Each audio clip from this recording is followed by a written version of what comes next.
Hey, welcome to Booze Hive. Here's how to make easy strawberry limonade.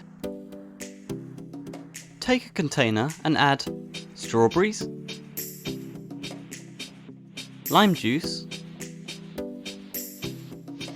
some basil leaves, and honey simple syrup. Give it a quick muddle to turn it into a puree.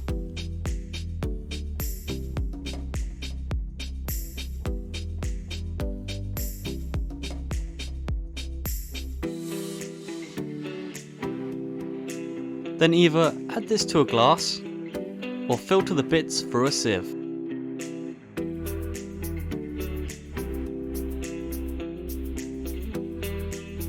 The last steps: add some ice, then top the drink with soda water.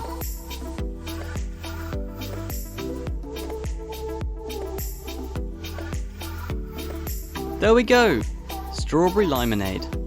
An easy mocktail packed with flavour.